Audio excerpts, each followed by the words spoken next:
it was just going to be a book where I said, oh, aging's not a big deal. Why are you worrying about it? Like, it's no big deal. And what I found was, oh, the world is designed for us to hate aging. Like it is actually calculated by government and corporate America and, capitalist patriarchy that we hate aging, so we spend more money trying not to age, right?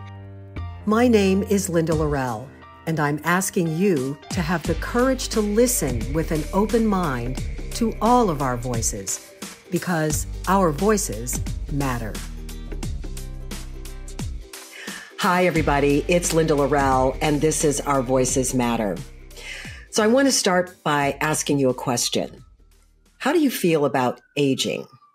What's your perspective on it? I suspect that your answer to that question will depend upon how old you are. But I want to also suggest to you that whatever your answer is, that you might not recognize that there's a reason that you feel the way that you do. And the reason is age, it turns out, is a construct. What do I mean by that? Well, if you read this book, Radiant Rebellion, Reclaim Aging, Practice Joy, and Raise a Little Hell, you will understand what I mean. Its author is Karen Walrond. Karen is a return guest here on Our Voices Matter. You've probably heard me interview her before when her book, The Lightmaker's Manifesto, came out. We had a conversation. I've talked to her a couple of times on the podcast. I brought her back because this book is life-changing. You talk about light bulbs going off. We're having a conversation as a nation right now about the two men who are running for president and their age, particularly the age of one of them, the current president. It's part of the conversation about how we think about aging. So let me tell you a little bit about Karen. As I mentioned, she's the author of The Lightmaker's Manifesto, How to Work for Change Without Losing Joy. She is a lawyer, a leadership coach, an activist. She's been featured on Brene Brown's Unlocking Us podcast, on PBS, CNN.com, and the Oprah Winfrey Show. She's a badass, and she challenges us to think about things in a different way, and it's based on research. So I cannot stress to you enough how important it is for you to listen to this conversation and read this book, because it will change the way you think about your life, whether you look forward to aging or whether you dread it, what you want it to look like or what you don't. Here now, my conversation with Karen Walrond. Karen, I'm so excited to get to do this with you again. Welcome back to Our Voices Matter podcast. I'm so excited to be here. You know I adore you, so I'm happy to be here. The feeling is mutual, my friend. So the last time we were checking in on the podcast, you were in the midst of writing the book. And the book, by the way, everybody, here it is. The book is Radiant Rebellion, Reclaim Aging, Practice Joy, and Raise a Little Hell. I love that title. I love that title. Thank you. So you were in the middle of writing it. Tell people, just give them a snapshot of what the book is and why you felt it was so important to write it. Yeah. So I wrote this book. What year was it? I guess it would have been 2022. And it was the year that I was turning 55 and my marriage was turning 20. And my daughter was turning 18. My only child was turning 18 and graduating high school and going off to college. And what I found was when I told people about all of these things, most people were only happy about the 20-year marriage. Like everybody's reaction sort of was, oh, 55, wow, double nickels, how you feeling? Are you okay with that? Or, gosh, your daughter's turning 18, empty nesting, leaving the house, how you doing, mama? Right? Like everybody kept sort of reacting like these huge things that we were like getting her out of the house and into a college she loved was sort of the goal, right? Like, so all these things were things that I was really, really excited about. I'm not a person who's ever had a problem with aging. And so I really kind of wanted to delve a little deeper into what that was about, like why everybody's reaction was so negative. And especially the part where this sort of idea of 55, it's time to start slowing down, it's time to start shrinking. And what I was seeing, not only did I disagree with that, I was looking around at all the people around me, especially all the women around me, and they were all doing amazing things that were around my age or older. They were, starting podcasts or, producing Broadway plays or becoming bestsellers for the first time. And it just seemed completely at odds with sort of the reaction around me. And so I really wanted to dig into that and what it meant about aging. And I will tell you, I started writing the book thinking it was just going to be a book where I said, oh, aging's not a big deal. Why are you worrying about it? Like, it's no big deal. And what I found was, oh, the world is designed for us to hate aging. Like it is actually calculated by government and corporate America and, capitalist patriarchy that we hate aging. So we spend more money trying not to age. Right. And it really sort of became this rallying cry, like, oh, you guys need to see what's actually happening. Like, this is completely a construct that we can actually love aging. As soon as we sort of step off the treadmill of what the world is trying to tell us we need to be on the treadmill on. So that's what the book ended up coming. So the book is sort of divided into all these different chapters of different aspects of aging, like health and spirituality and, really mission and ambition and just curiosity and all these different chapters. And I interview people, of which you are one, who I think approach aging in the way that I want to approach it. And I really sort of asked these people, like, what do I need to do? And what are sort of the things that I need to know about aging? And then I tried it, right? Like, I took their advice and sort of write about what my experience is with that advice. And so there's a lot of self-reflection and a lot of self-interrogation with me. There's a lot of things like I sort of wake up to my own internalized ageism, which I thought I would be immune to, and really sort of map out how I want to evolve in my coming years. Well, the book is like it's like a light bulb moment. It's an aha moment. There are places where it feels like a hug. There are places where it challenges you. It's just, I cannot recommend it highly enough. And not just because we're friends and because you interviewed me. It's really, first of all, you start off with the research. So I want you to, give a couple of nuggets of the one about Alzheimer's is one. Yeah. And just another nugget of research that will make people sit up and go, whoa, are you kidding me? Yeah. Okay. So I went into this, like I said, thinking that I was just going to tell people it's no big deal to age, right?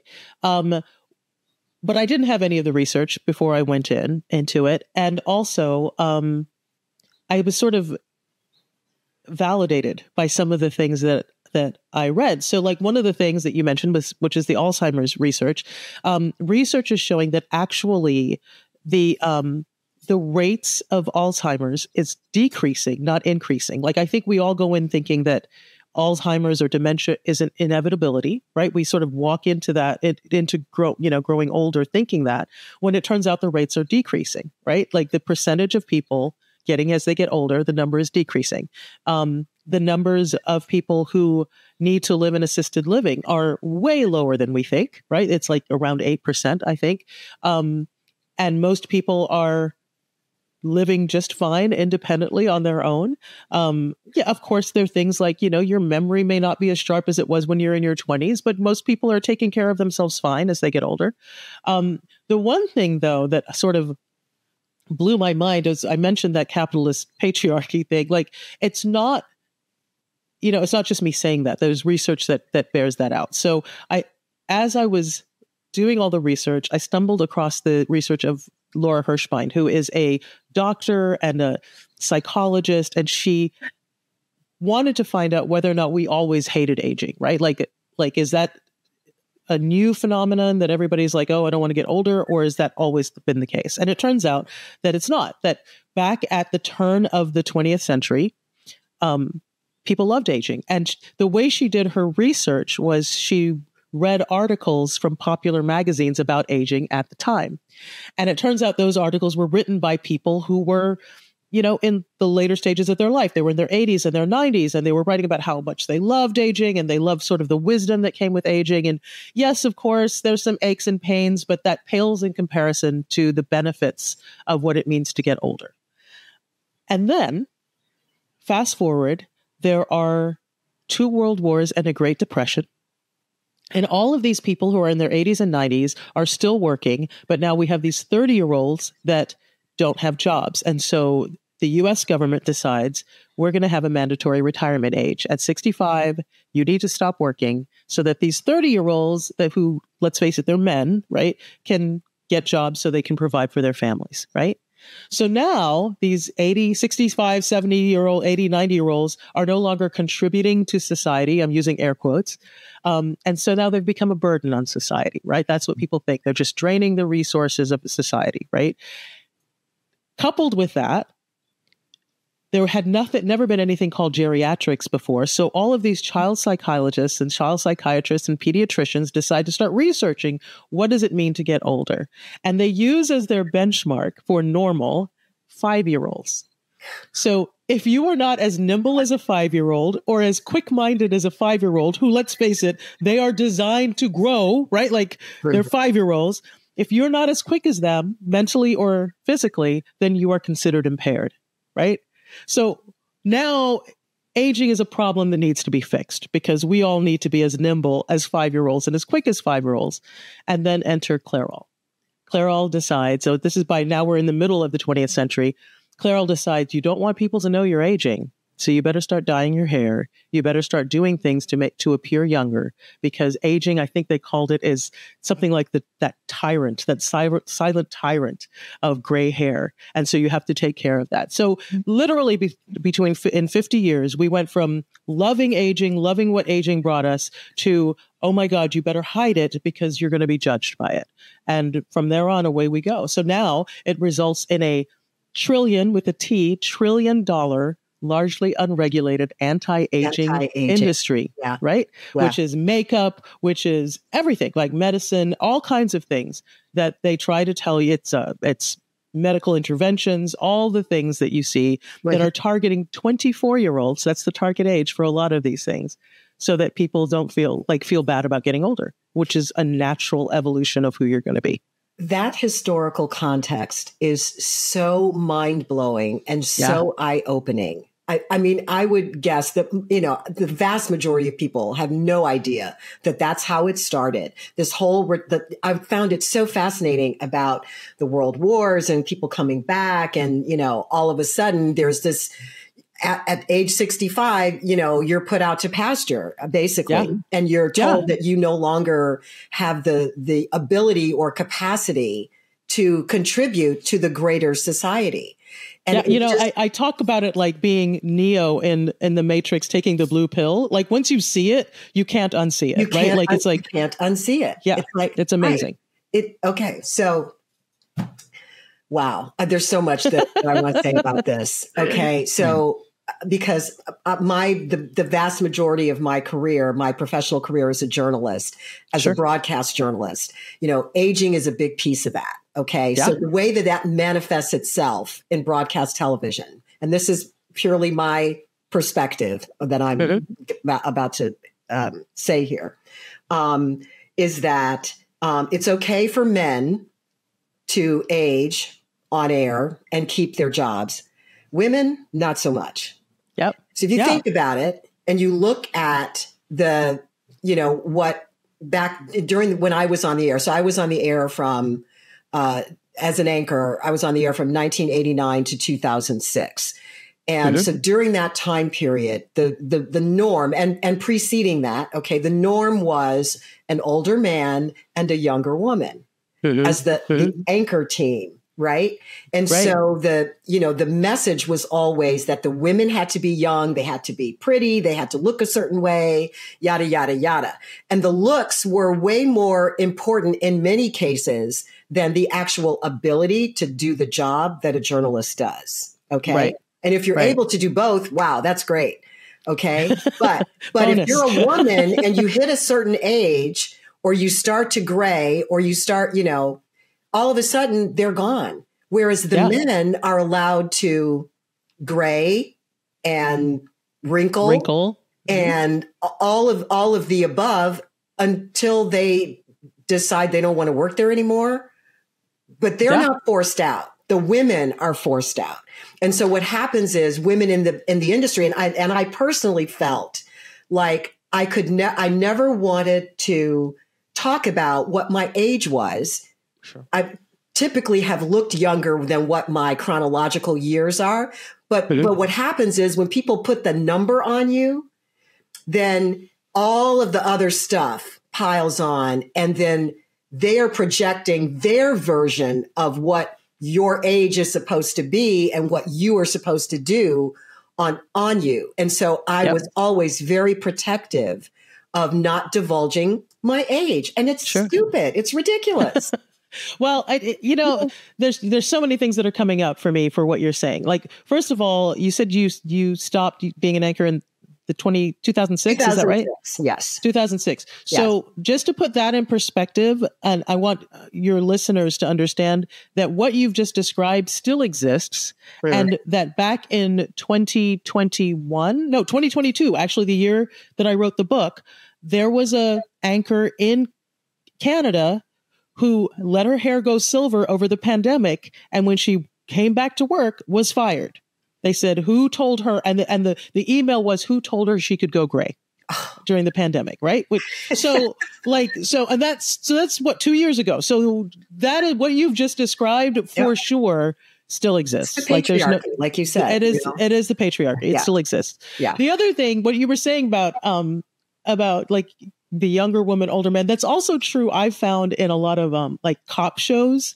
And actually what really, like you always have sort of the wizened old like detective who's a guy, and then the young ingenue young detective who's learning from him. And one of the things that I noticed was I was watching one of those shows. It was actually a British show on the BBC or one of the British channels. And they did a close up of the young woman, and I noticed a silver hair. And I went, how old is she? And I went and I looked up her age, and she was like in her early 30s. She was young. And my first thought was, you would never see that on an American show. Like you would never see a young 30-year-old, and let's face it, or 40 or 50 in a lot of ways, with people who are silver haired, right? But certainly not that young. And I thought, how interesting. Like that's clearly a cultural thing. Like, I think that's not to say that I think that England is that much more evolved. I mean, I think honestly, the ageism is a worldwide thing. I think the World Health Organization says 1 in 2 people around the world hold ageist beliefs. So that is definitely not, that's not to say that I think England is better, but it was really interesting to see that sort of difference in what would be allowed on television and what wouldn't. Now, the other thing that came up for me is what you said about people projecting sort of the meaning of age on you.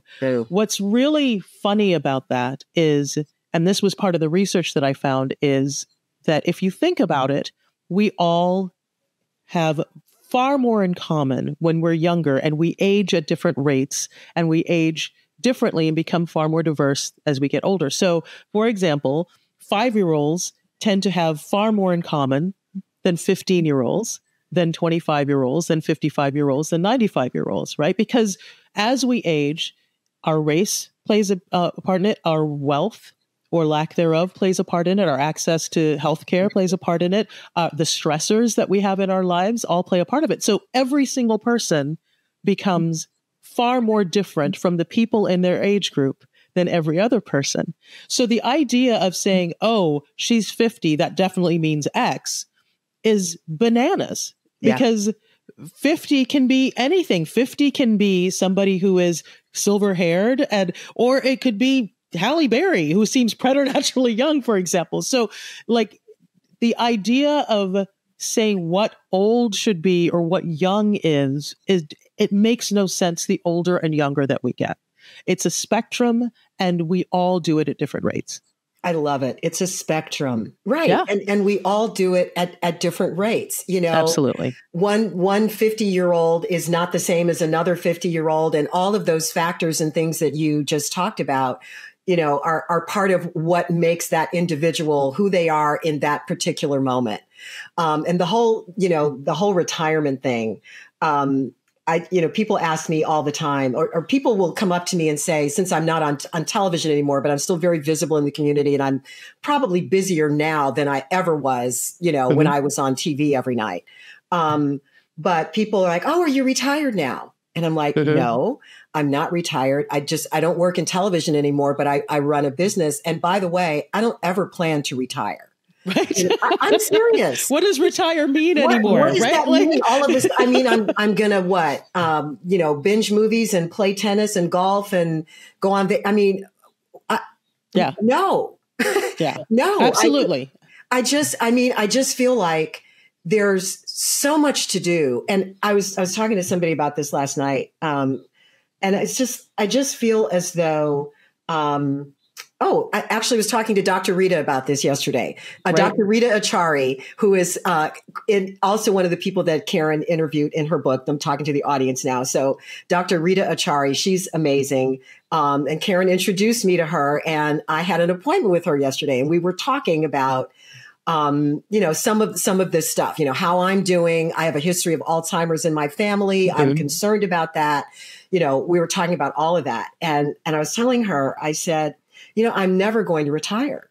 I said, and I feel as though that I am at a point where I'm really just getting started in terms of coming into my own and being able to offer the world all of the experience and expertise that I have acquired over my 68 years. I've never just said out loud to people when I on the podcast how old I am. I'm 68. I just came back from a reunion, a summit, Stanford National Black Alumni Association. So all the Black people who have gone to Stanford through the years. Okay. So there were people there from the 60s who Black people who graduated from Stanford in the 60s. Amazing. That was like the first class. The first classes. Okay. Then there was the 70s, and then all the way up until, today. Right. And so they ask each class, if whoever's in the audience, one of the first things we do is, okay, 60s, stand up. And people are like, screaming and yelling because there are a few that are there. 70s. I was in the 70s. I graduated from Stanford in 1977. Yep. And throughout the evening or throughout the weekend, you're wearing a badge that says your name and the year you graduated. And so you'd be talking to people and you say, hey, I'm so-and-so class of blah, blah, blah. And I say, hi, I'm Linda, class of 77. And they look at me like, huh? Right. And this is not me trying to make myself feel good, but they were like, well, you don't look like you graduated in 77. I was thinking maybe 97. You look younger than what your years are. And and so I started sort of wearing it like a badge. It's like, hi, I'm an OG and I'm proud of it. Right. And when I think of when I was at Stanford in the 70s, I didn't realize what a big deal that was to be at an elite PWI, predominantly white institution. Yep. As a Black person. Yeah. And that in some ways that was kind of trailblazing. I get it now because I understand the juxtaposition and the history of it. I didn't get it back then, but now I'm so enormously proud of it. And I feel like that the experience of being in the room and embracing the history and the trajectory and the ability to connect with the younger generation. And for what I want them to see when they look at me is that this is what 68 looks like. This is what 68 can do. Yep. Barbara Walters started The View when she was 68. Right. Yeah. She started The View when she was 68. I feel like I'm starting the chapter of my life that is going to be the most impactful for me personally, professionally, and for everything that I have to offer to the world. And yet society says I should have hung up my shacks or hung up my, my shingle, 3 years ago. Yeah. Yeah. It's ridiculous. It is ridiculous. And what I'm finding, it's so interesting because I just came back from speaking on a panel about ambition as you get older and the difference, how ambition changes when you get older. Right. So, I think to your point, I think what a lot of people will say, well, you lose your ambition when you get older. You don't become as ambitious and what the panel was saying, and on the panel was a couple of other writers, and an editor, Kim France, who was the founder of Sassy magazine back in the 90s, and who just celebrated her 60th birthday, and another woman who was younger than both of us. I think she probably just turned 50, and we were talking about how ambition becomes. It doesn't go away, but it does sort of transform. And I think it should transform. And there were a lot of people in the audience. I was actually really surprised because this conference I've been to many times and usually it skews younger. So I didn't expect the room to be as filled with people who were, I would guess, probably 40 and over in the room. And what I found was that there's this idea of sort of 30 under 30 and 40 under 40, right? Like we get these sort of messaging all the time about you have to achieve whatever achieve means by a certain age. And then after that, you may be washed up, right? And you might as well give up, right? Like you might as well stop changing. So that was one thing that we were sort of wrestling with in the room. The other thing I think was the idea of relevance. Like, how do you stay relevant as you get older, and what does that mean? And I'm always very intrigued by that word. Like, people are like, I just want to be relevant. I want to stay relevant. And my thinking about it is as you get older, you are the person in the room who has all of this experience, right? Like, would you ever say, for example, if Oprah Winfrey came to work for your company, well, is she relevant? Like, you would sit there and you would think, she's got all this experience and this, like, what kinds of amazing perspective does she bring because of all of this work that she's done in her past? And so the idea of staying relevant, I prefer the idea of staying curious, like you said, right? Like, for me, that is really sort of the key to aging, is to constantly challenge yourself, your perspectives, your mindset, what's interesting to you, figuring out what new things can be interesting to you. To me, that is the secret sauce, right? Like, that's it. As long as you're doing that, you're fine.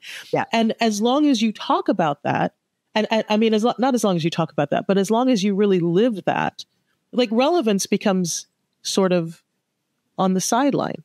One of the things I think is really interesting, and I know you do a lot in politics and that kind of thing. One of the things I think is really interesting in politics right now is how much age is becoming a big deal. I was just going to bring that up. I'm so glad. Right? Yeah, go for it. Go for it. Yeah. And so people will talk about, well, Biden is so old, and and they don't talk about it with Trump, even though they're within the same age of each other. Or we say things like, they're too old to run. Like, why don't we have young people running, for president? It shouldn't be people who are in their 80s. And yet nobody ever said that about Bernie Sanders, for example, who was always considered very relevant and everything, right? So I think the idea, if we can stop saying, like, this person is too old to run, or why does it have to be too old?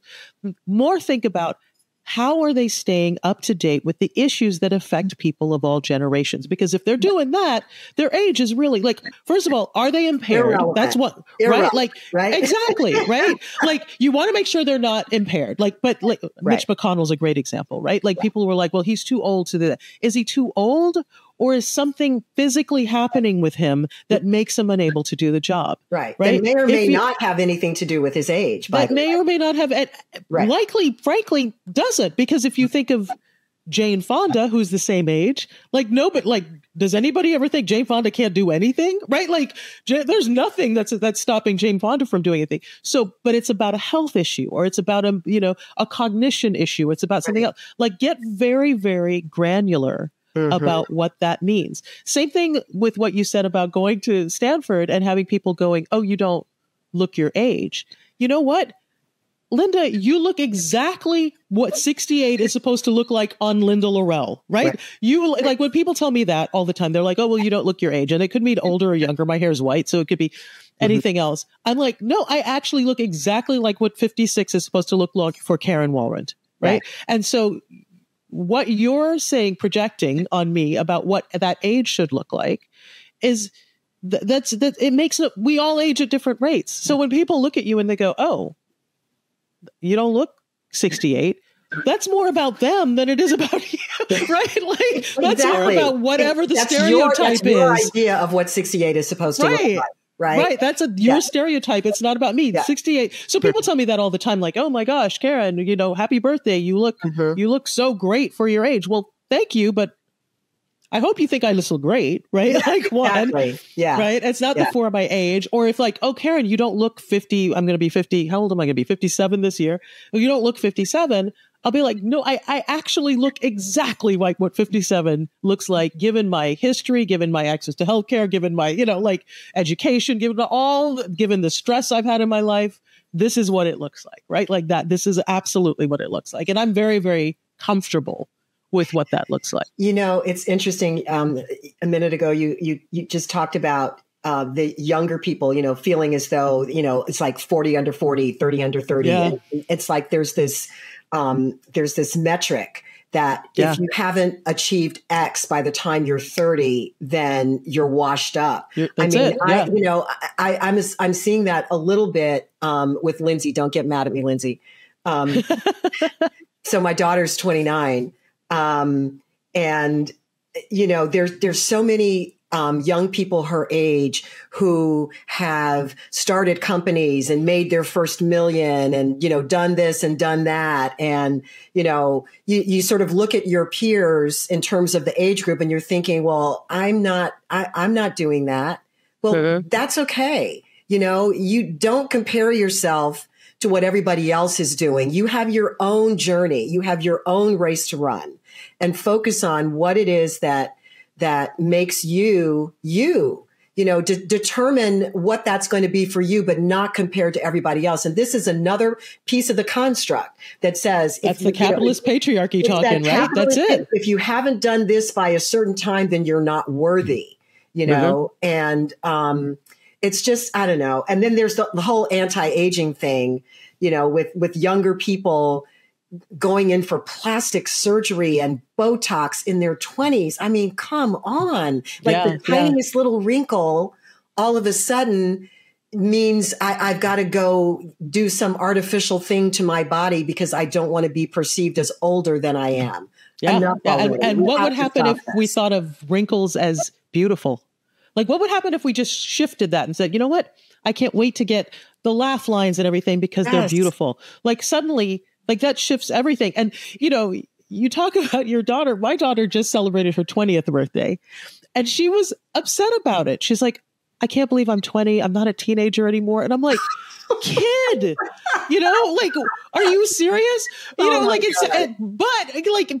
it because I said, the anti-aging industry is targeting kids that are 24 years old. So of course that's how she feels. Like, why would she feel that way?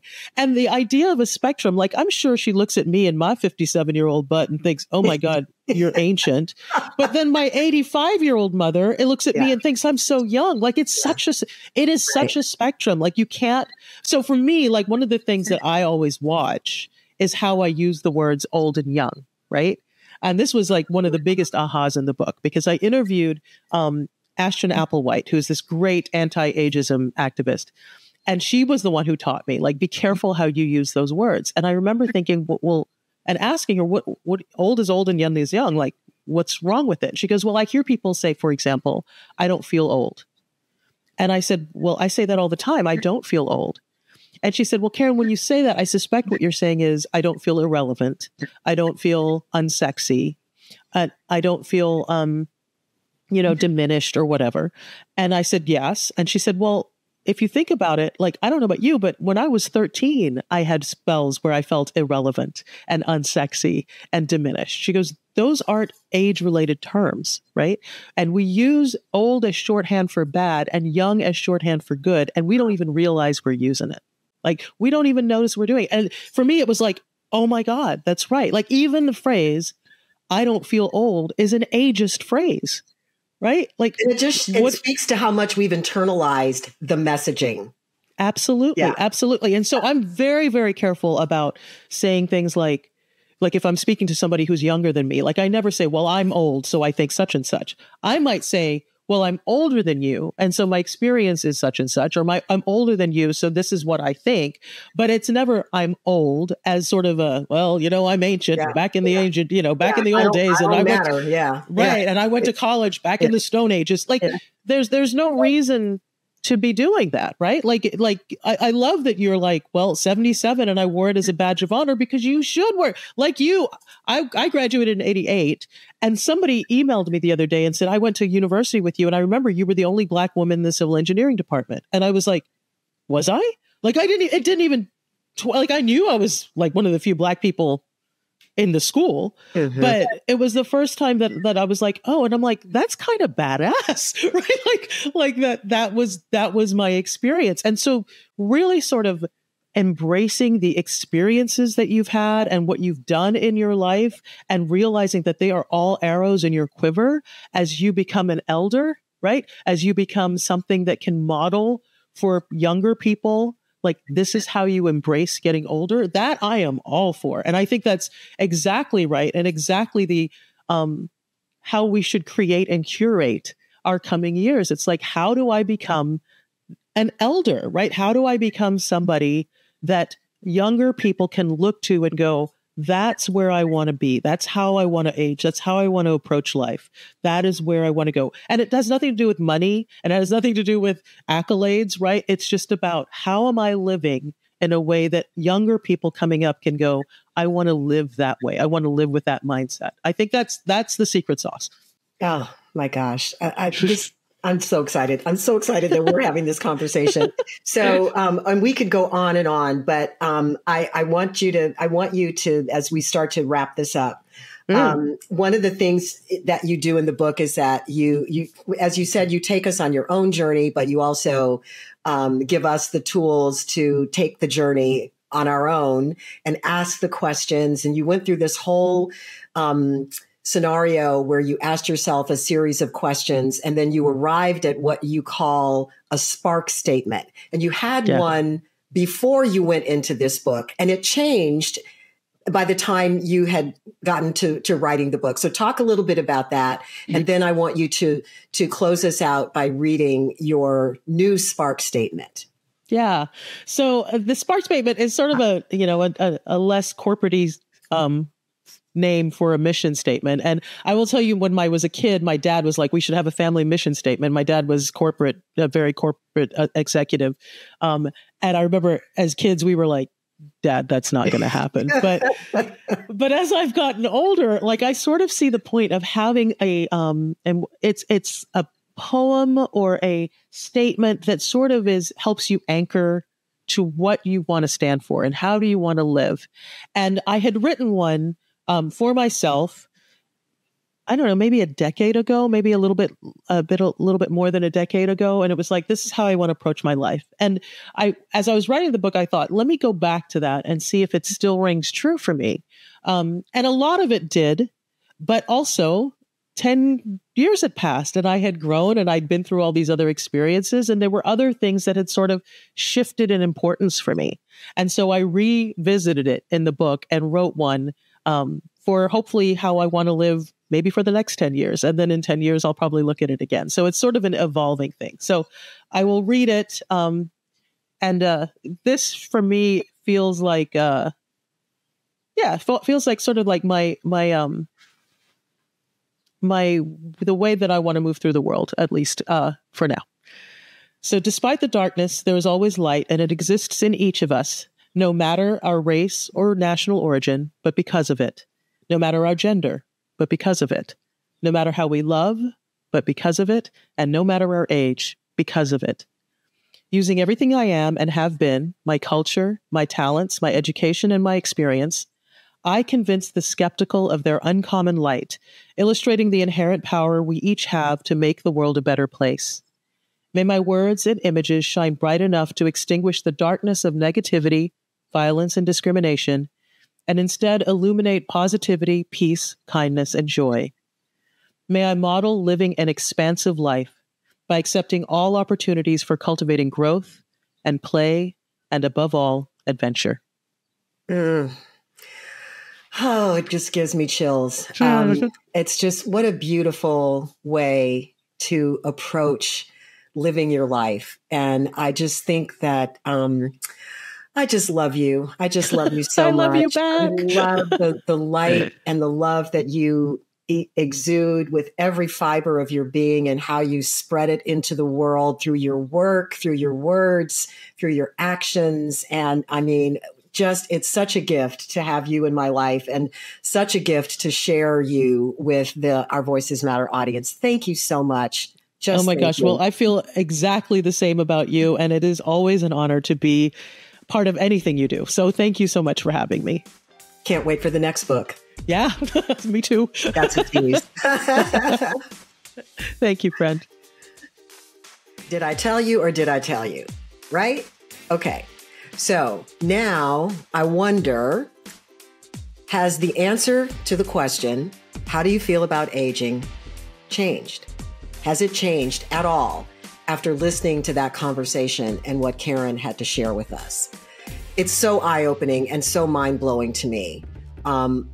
This book helped free me from some of my own ideas and preconceived notions about aging and moving through the world.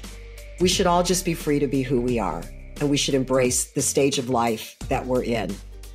You know, we're blessed. We're blessed to still be here and have the opportunity to live the life that we want to create for ourselves. Again, the book is Radiant Rebellion. Reclaim aging, practice joy, and raise a little hell. You know what to do. Thank you so much for joining us. Like, subscribe, share, and then come back and join us again next time. Thanks again, everybody. Have a great one.